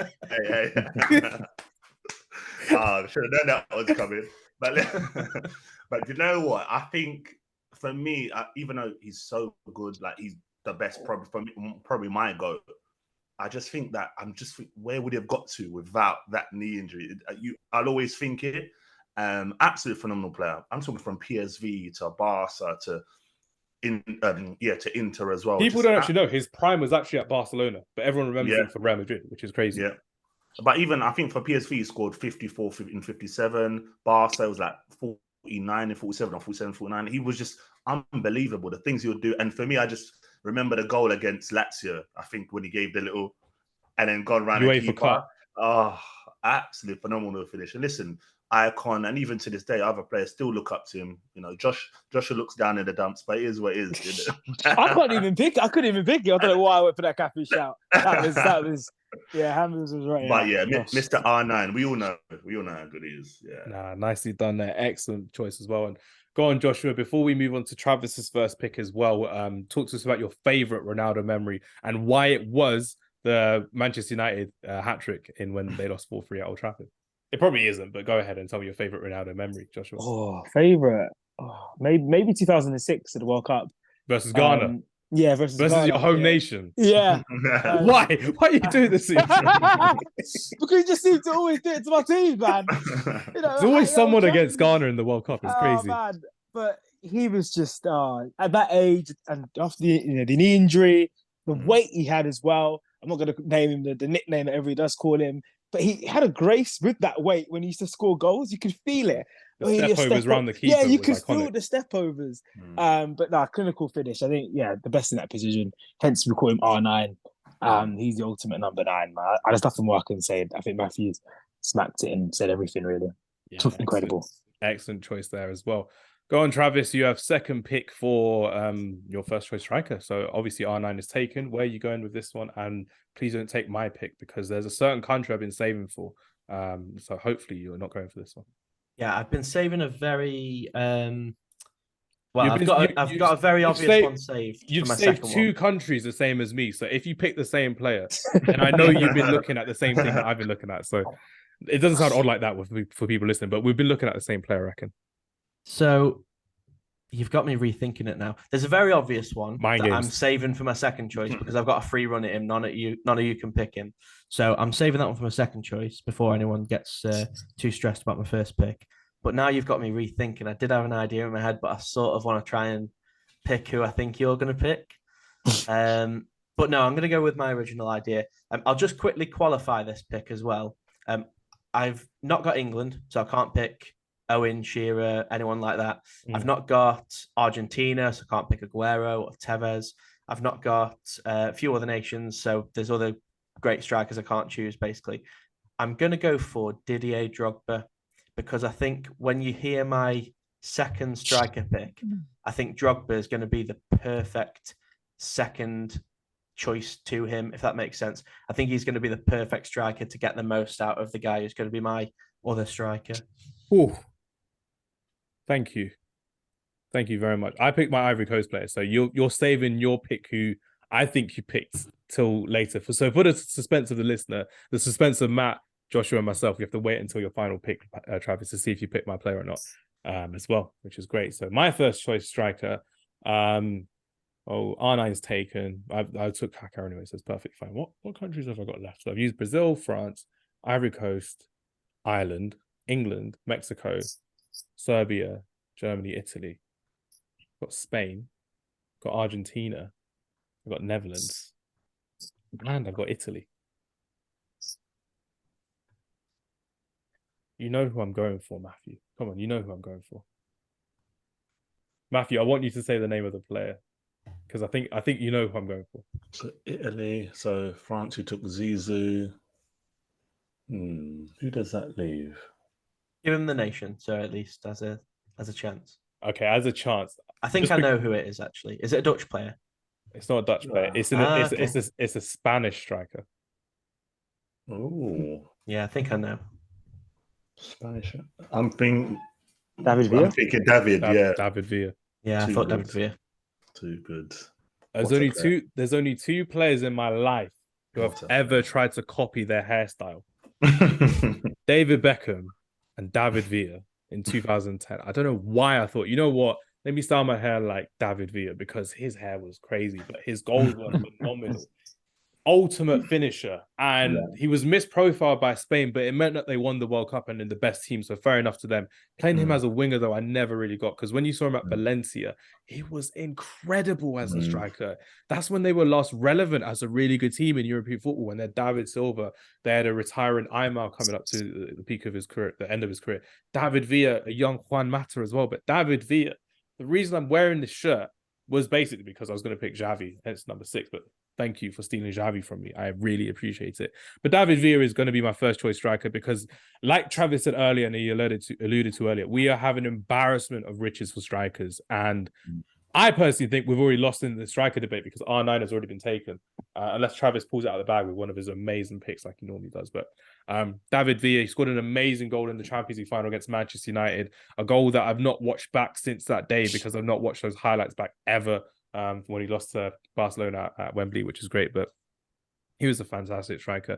And I personally believe if he was playing for any other country, he would have been the main man for years to come. But the fact that he had to work as a winger. You had Iniesta as like a false nine. You had Xavi and Fabregas also there with Xabi Alonso. David Villa just had a bit of pace about him, so he was holding the wing, and that meant that he ended up holding the wing for Pep Guardiola as well. When Messi came through at Barcelona as a false nine as opposed to a right winger as well. So David Villa is my first choice of striker, which is great fun because now it gets Joshua to finish off his strike force because we've got Wayne Rooney up front as well. Again, thank you very much for stealing that as your wild card. Who's partnering Wayne Rooney for you, Joshua, as your striker? Another player that scored 200 plus goals in the Premier League for one club. I'm going for I had a little white lie in the pod. I'm bringing a Manchester City, another Manchester City player. You've deceived us. You've deceived us. I put in Aguero in my team. Excellent choice. Fantastic. I just want to correct you there, Joshua. He didn't score 200 plus Premier League goals. He scored a hell of a lot of them. Don't get me wrong. So 100. So we got 100. He got 100. 180 something. Yeah, 178 something like that. Yeah. Travis, has Kane scored more than Aguero? Yes, he's second only to Shearer now, isn't he? That's how I know you know that. Nice Yeah. bit of trivia there, Travis. Yeah. Go on, Joshua. What Aguero and Rooney? That could have happened in real life, if we actually spent on Michael Owen. Hey, you got to go in a Manchester derby, good true. memories. Good memories indeed. Yeah, Aguero, fantastic striker, movement, great finisher. I think him and Rooney would be excellent. Rooney will drop a bit deeper. Fabregas will go ahead. Rooney. Oh, what a team I've built. Who needs Zidane? Who needs R9? We've got Aguero and Rooney up front. Oh my god! You did not just say that, Joshua. Come on now, this is crazy. I thought this was a Premier League only 21st century draft. I did until earlier today. To be fair, that's why that was never specified on any of the messages that I sent. It was never specified. We could do it as a part 2, and that would be very, very difficult, extremely difficult. Yeah, it will be good. It will be good part 2 for that one as well, which would be great. Travis, put me up my misery. Who's your second choice striker to partner Didier Drogba? I'm going for, of course, Matt's King, the greatest player to ever grace the Premier League, in my opinion. TT, going for Thierry Henry. Because you guys have all picked a French player, haven't you? So I thought I'll save him for last. Get my other favoured striker in there as well. Oh, you put that on record as well, Travis. That's crazy. But what on record? Sorry, Chelsea striker and an Arsenal striker in your all-time. Yeah. I mean, you from can't a Spurs perspective as well. Yeah, you can't deny Henry, can you? It doesn't matter who you support or how fierce of a loyal Tottenham fan you are. You can't deny Henry was one of the greatest players to ever touch the league. And just quickly on Drogba as well. When I was a kid, he was like just such a special player to me. I always had a really soft spot for Drogba. When I was growing up, he was my favourite non-Tottenham player for a long time, up until Van Persie, funnily enough, who I started being able to enjoy when he joined Man United. But yeah, with Drogba, there was just no one else like him in the Prem. I thought he was just so strong, but also quick, obviously really good with his feet as well, and he could score a lot of goals. I just thought Drogba was the complete package, and I think for how much of a hard worker he was in that Chelsea team back in the day, I think he's going to be the perfect player to play next to Thierry Henry and just get the best out of him. Excellent choice there as well. Go on, Matthew, put me out of our misery because you've got one of the greatest strikers of all time in Ronaldo Nazario R9.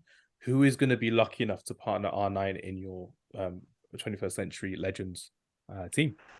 First of all, let me just say, I've got 3 players that I love to bits, and each of them could do a thing. It's so hard. Just do the Arsenal one. We know you want to do the Arsenal one. Come on now. We know you've been saving this partnership. No. You know what? I'm going to do this one. I'm going to say Zlatan Ibrahimovic. You mother. Great choice. Great choice. There we go. Yes, Hamza. God. Listen, that's why I said how many times has Matt rattled Hamza in this? The alliance, apparently. I said to him, "Are we going to rebuild it?" He said, "There's no alliance in here." Okay, you've broken the foundations of an alliance that never really formed. But that was my partner for David Villa, man. Again, that'd have been a great partnership, Ibra and David Villa. That'd have been crazy. I'm broken. Yeah. We Can't have it. literally- You can't have it Travis, all, Amazon. Travis, we literally did a podcast on Scandinavian best ever players, and we put Zlatan Ibrahimovic top, and he was in my team as well as my numero uno striker. So everyone knows now that I love Zlatan Ibrahimovic to bits. But why was Zlatan Ibrahimovic so mercurial for you, Matthew, that you had to pick him over the two other players that you had as your striker to partner R9? Do you know what? Many a player have this fake arrogance and they don't do it on the pitch. But this guy, whoever he played for, did it. Like Barcelona, he did his bit. Just even some of the goals, like I look at the Sweden versus England goal, he had no right. Like no one thinks in that position to do a bicycle kick from that far. And I can't remember who else they played where he did like a scorpion kick or like the back heel. I can't remember who they played. It was France in the Euros. Against France. Yeah. Like, just it's mad. And you know, even now I watch him, like when he was at AC, he was still doing bits of like 39, 40, and I think unbelievable player. And he just got the best out of everyone around him. Again, you know, he went to Man United. I think the first season United won was it Carabao? League Cup. League Cup, won the League Cup. So you know, and he had that mentality that you thought would take Man United to another level. But again, man, I don't want to listen to them type of players. But yeah, he was trying his thing, and he's just done it everywhere he's gone. And also, the main bit is it broke Hamza. That's the main thing. Everyone, you know Matthew's going to be back on the podcast breaking me. So if you love this, go follow Matt on the Back of the Net podcast as well. Because we are not here to play games. Like I warned both Matthew and Joshua, they've come to town today and they have smashed out the park. Travis as well, but I'm a bit disappointed that he never picked his favorite ever player in Rafael van der Vaart in his team as well, because I think that would have been a bit too biased, wouldn't it? Really, with bias the options would have been picking Berbatov and Drogba up front. That would have been biased. Berbatov was on my list. Berbatov was like a last resort pick for me. If somehow I got to striker and I had to use all the good nations, I was like, I'll just have him in there as like a last resort just in case. But yeah, obviously I've not got to use him. If we had a fifth person, we'd have been scraping the other countries as well. Not in a bad way, but we'd definitely be looking at other teams as well, respectively, in other countries. To make things a bit easier for me, I'm not going for the player I think should be in this team, because there's a player that I know will look better on paper, but I'm going for the player that gets slept on by even you three as well. More so Matthew and Joshua, because you're of that demographic of watching football during this time as well. Samuel Etoo, Cameroon.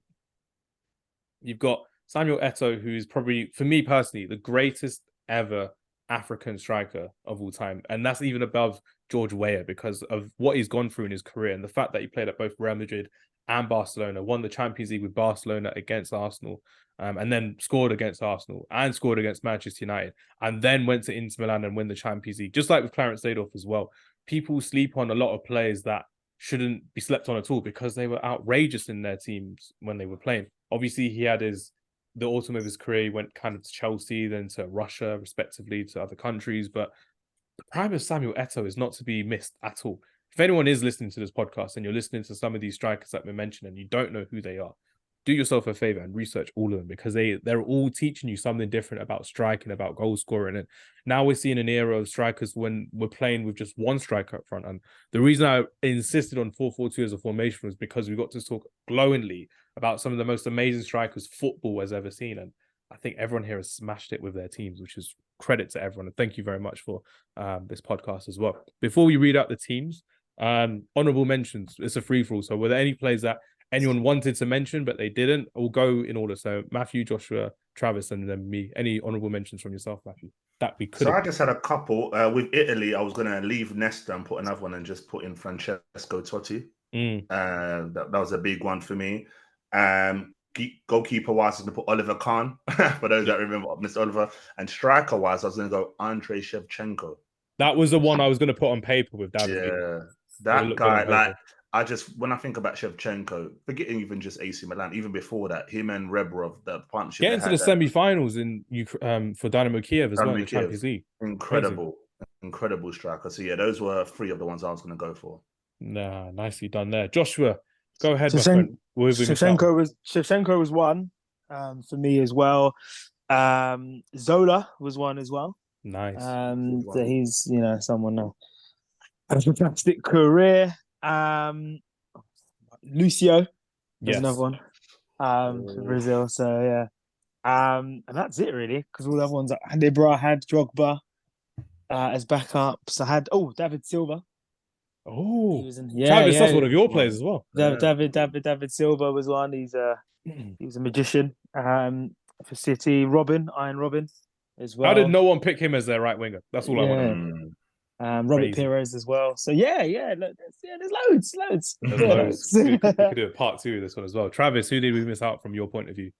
I've got the list in front of me. I'm just going to go through. I've got quite a few, to be fair. Gary Neville, I'm surprised nobody mentioned, especially with us having 2 United fans on the pod. Lillian Thuram. I'd rather have Wes Brown than Gary Neville. That's what I'm saying. I'd rather have John O'Shea than Gary Neville and leave out Roy Keane. That's how much I wanted Gary Neville out of this draft as well. I'm glad he's not in this, which is nice to see. Wow, Gary Neville hater. I never would have known. The other ones I sort of thought would be potentially included was Lillian Thuram. I thought he might have got a shout. Dani Alves as well. Just having a quick look through. John Terry, maybe unlucky to miss out. Puyol and PK. Who else have I got here? I really wanted to pick Michael Essien, but I just couldn't find Joshua. That should have been you. That's all I'm saying, Joshua. Come on now. One of the greatest ever Ghanaian players, and you're not picking him in your team. Come on now. We've got to have a formation at work, and I have to have creative. I have to have Still in the midfield behind Aguero and Rooney, you see, and Ballack and Fabregas, and I had to get it through. So it's a very good partnership. And Keane went. Someone took Roy Keane. So what can I do? But yeah, Essien for sure. He's doing really good in Denmark now with Neuschland as well. With what he's doing with that team is crazy. They're like the Danish version of Brentford, just getting loads of players from around Europe and Africa and developing them into superstars. A few from my point of view, Alessandro Del Piero, big one that I could have picked, but I didn't. I've not picked an Italian player or a Dutch player.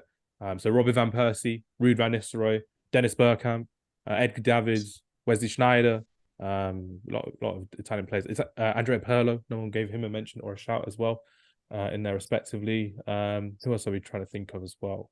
Luis Suarez. If anyone is a racist and they want to pick Luis Suarez, he's still playing. He's still playing. Oh, that's fine. That's all good. I would have got a suspension if I picked Suarez. So I nearly picked him, and then I googled it, and so he was still playing. That's good.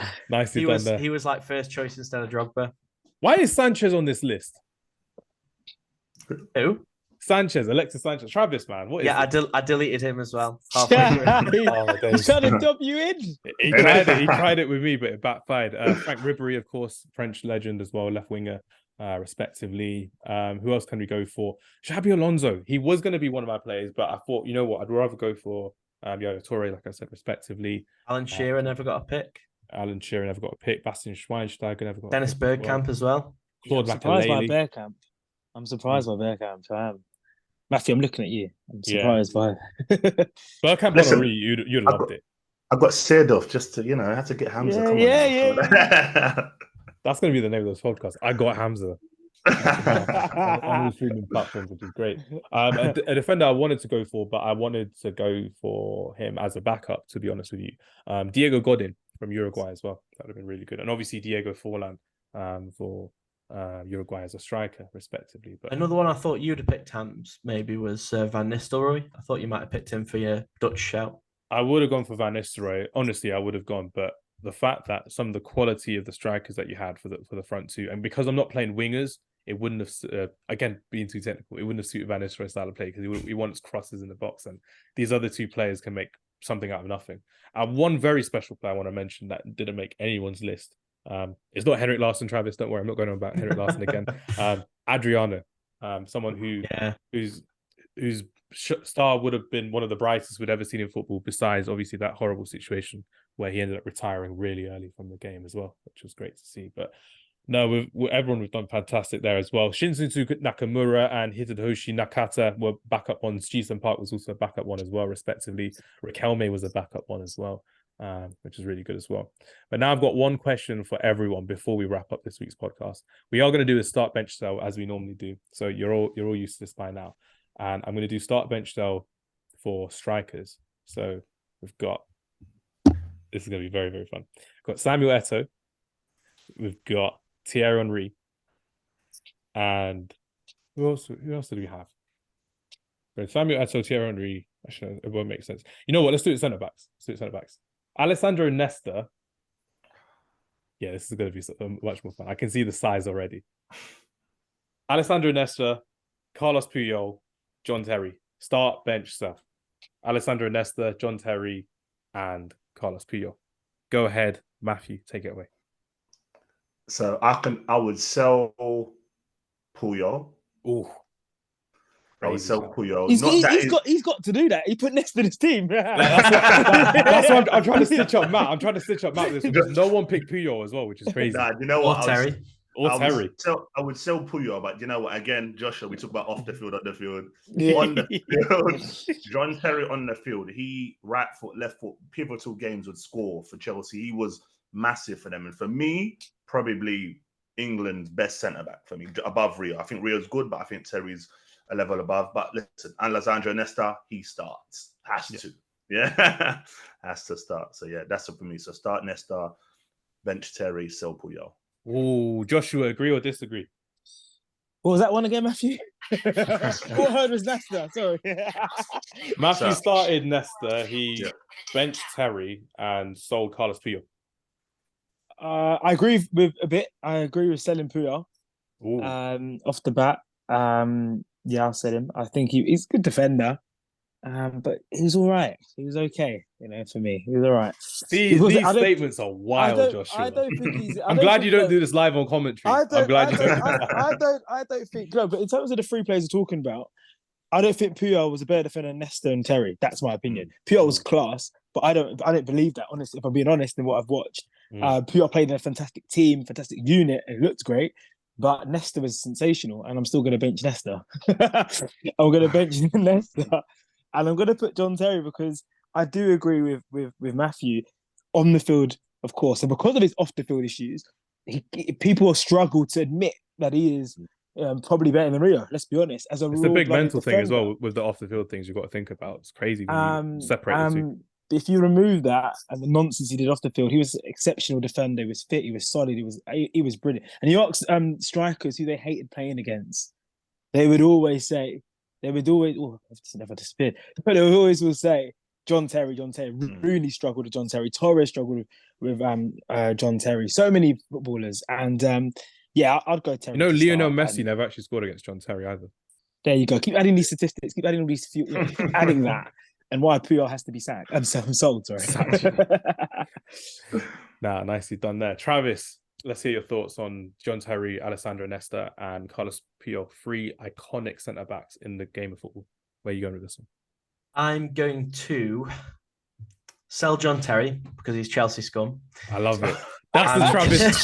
That's the Travis I know. Ladies and gentlemen, he's back. I love it. That's what I love. Yeah, look, we can all agree that he was obviously a brilliant defender. But by the way, I'm not clipping that. I don't want someone to come for your IP address. So don't worry about it. It's cool. You're fine in that respect. I just can't look past his off the field issues. It's hard, isn't it? I know but mate, come on, sleeping with your teammates' misses, it's just so wrong. And obviously, I shouldn't have said that first. Obviously, all the stuff with his racist were way worse. I'll just qualify that. I should never have said the Wayne Bridge stuff Anton first. Ferdinand is fuming with you right now. That's what I'm saying.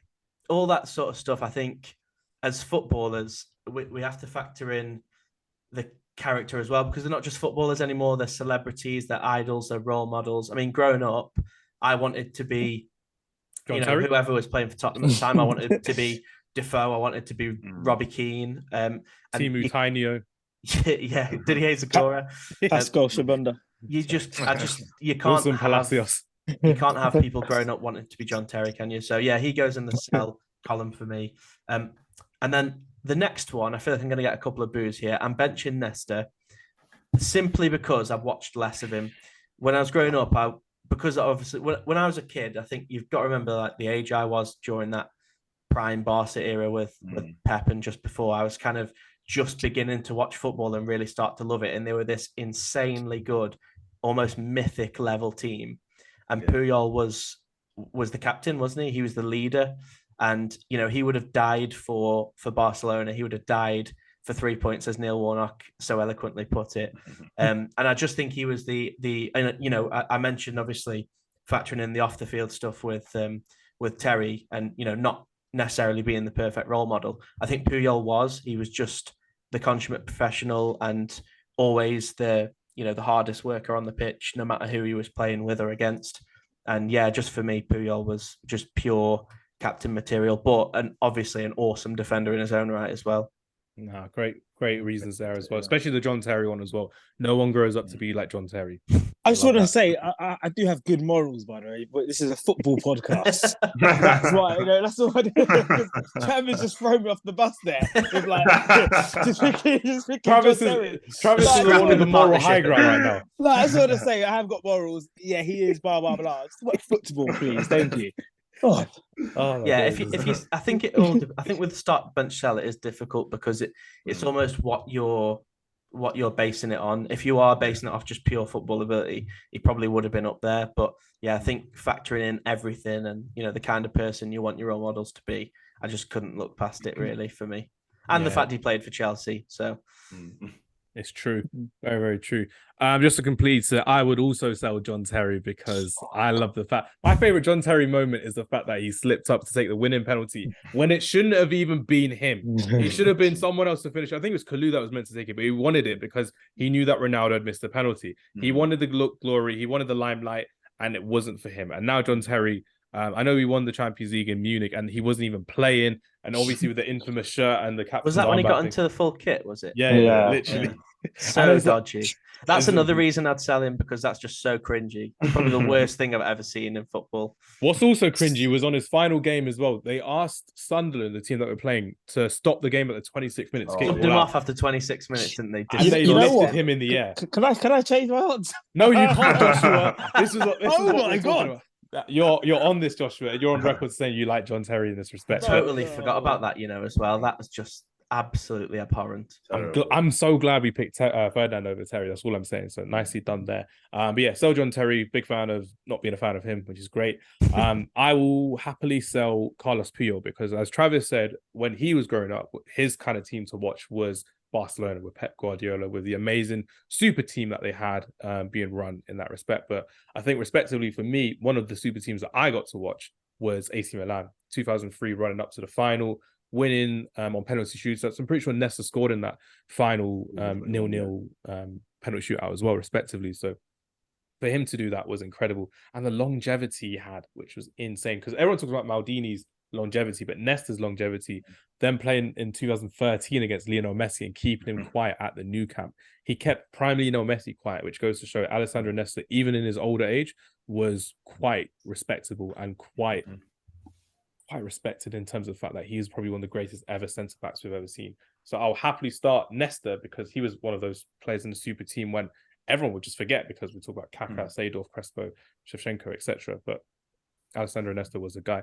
Carlos Puyol was fantastic, and he was also one of the centre backs who could play as a fullback as well. That was really good, and he did a really good job on Cristiano Ronaldo in the Champions League final in 2009 at right back. So he got to actually take him on quite a few times as opposed to just holding him. So I would start Alessandro Nesta, I would bench Carlos Puyol, and I would 100% sell, not for much money to be fair, John Terry, and send him to like a championship club or something, which would be quite good as well. But no, everyone, thank you very much for this one. This has been, honestly, Travis, I think I'm not saying it just because I'm quite gassed, one of the best podcasts we've had this year. What would you say, Travis? I was just about to say, obviously I've not been obviously on the podcast as long as you have, Hamza, but I would say this is quite comfortably my favourite podcast that we've done by a mile as well. See, this is what happens when you take the shackles off as well. And also just a few stats on Nesta before we wrap up, because I always like this for the clips as well. 1 World Cup, 2 Champions Leagues, 1 Club World Cup, 3 times Italian champions, and 1 time with Lazio as well, which is amazing to see. And again, he's won the Italian Cup Winners' Cup 3 times, and he was an under-21 champions for Italy back in 1996 as well. So nice little few stats on Alessandro Nesta as well. But big shout out to our guest today. I mean, it was an odd time for us to record, but first of all, Matthew, thank you very much for giving the time of day to speak to us and to, again, consistently break my heart and ruin the allegiance that I thought we had going on. We thought it was going to be a Cole and York and Ian Wright and Dennis Bergkamp allegiance, but wasn't the case, unfortunately. It's more like a Torres and a Drogba situation as well. But I just want to say thank you very much for your time today. And honestly, I think your team is still the 4th best with R9 up front. So I'm quite happy to let the public decide whose team is. Yeah, I definitely think you're still 4th best as well, which is great as well. I'm still fighting for this. I still believe I've got this. Like Neil Warnock said, we're still fighting for the 3 points. We're still fighting for it. We're ready for it. But no, because I'm pretty sure everyone who's listening to this has loved you on this podcast today, especially for taking shots at me. But where can everyone find you on a daily, on a weekly basis? Where are you most active? And yeah, take it away, my friend. So yeah, you can find me BOT on podcast, back on the podcast. I'm on Twitter, Instagram as well. I do like post-match reviews, previews, and catch me on TikTok. I'm not doing too much, but I'm just trying to build that as well. So yeah, just your YouTubes are excellent, by the way, as well. They're fantastic. I like watching yours on YouTube, which is good. It's good to watch on a lunch break or when I'm playing FIFA, if I'm being brutally honest with you. So yeah, they're nicely done there as well. And before we wrap up to Joshua, who's your favorite player in your team and why? Your favorite, not the best, but your favorite. Ooh, I would probably say Iker Casillas. The one I started with, goalkeeper. As I said, great career, Champions Leagues. Yeah, fantastic goalkeeper. Nicely done. Great shot there and great effort today. I loved it. It's fantastic. Cheers, thank you. Joshua, my friend, you saw a different light of me than when you first met me in April, and it goes to show that you have come full circle with what Friday Night Counter Attack's all about. So I'm really glad you got to come on a proper draft podcast with us today. And I hope you take this energy onto the weekend's commentary. What have you got coming up, and where can people find you if they want to know more about you, Joshua Adu Donkor? Twitter, J_Donkor. Yeah, that's the only sort of social media platform I use to promote my games that I'm going to be on tomorrow.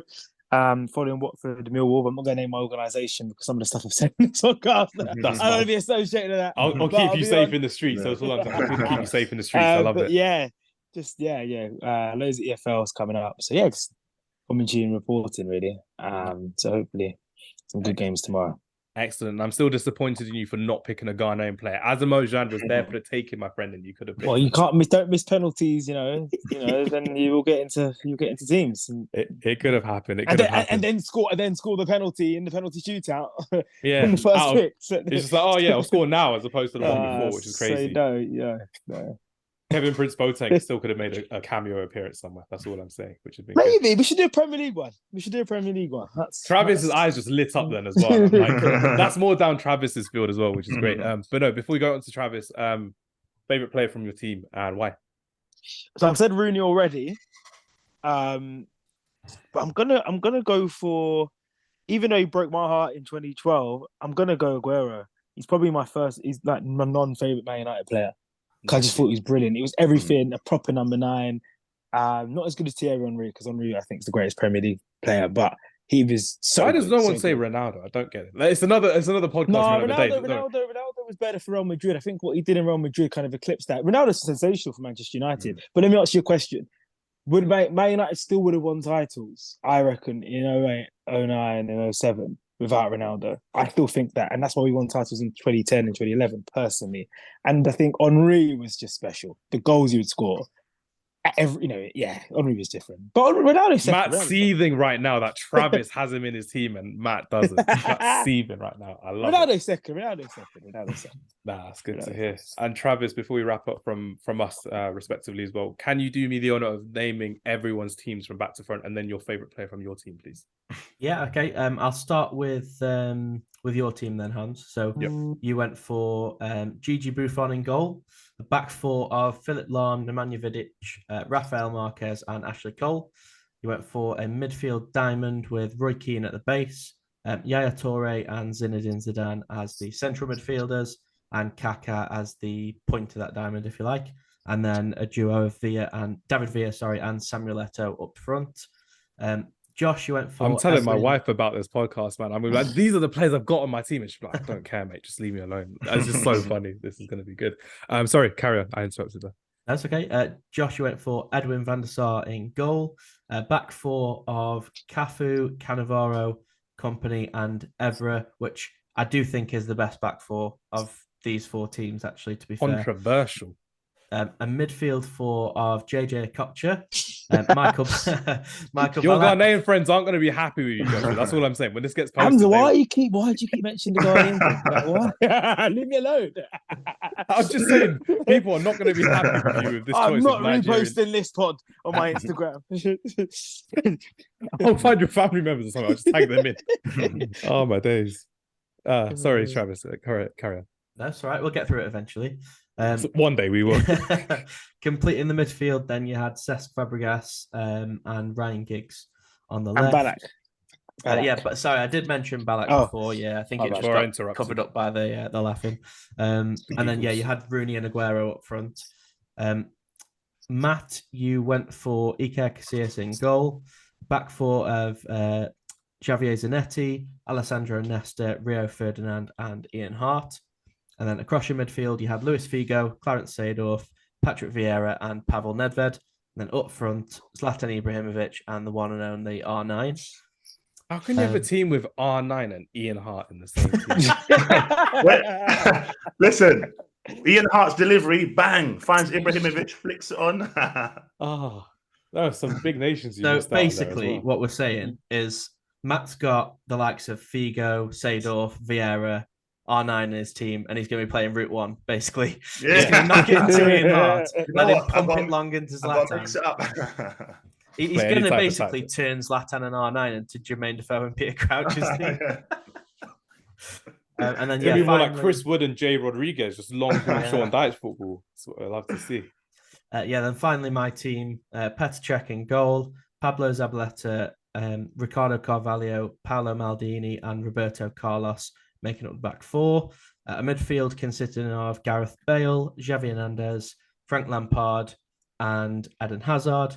And then a strike force of Didier Drogba and Thierry Henry. You asked me who my favourite player from my team was, and there's only one choice, Gareth Bale for me. I thought you were going to say Henry just to mess with Matt there as well. I thought you were going to say it just for the sake of it. No, I'm going for Bale for, that special place that he holds in my heart. Yeah. You could have had Bale and Modric, but we did this podcast a year or two too early. Can we do it again in a couple of years and we'll go from there? I'd love to do it. It would be great. Same people one would be fantastic as well. And just for the record, my favorite player from my team, it's not Roy Keane, it's not even Nemanja Vidic, it's actually Ricardo Kaká, because he showed you what was possible with the football, from not just having the gift of playing football, but he worked so hard at his craft to do so much with what he did for football, and I loved him fantastically. Unfortunately, again, Real Madrid was the injuries-ridden place that he was, but I was watching a few of the old counter-attack games that he had with Ozil, Di Maria, Benzema, Ronaldo, Higuain, and that was fantastic to see what Kaká was like in a different light as well, which is great. But what is also fantastic is this podcast. So I want to thank you all once again. Enjoy your weekend. Take care of everyone, and we will see you next time. Thank you and goodbye. Cheers.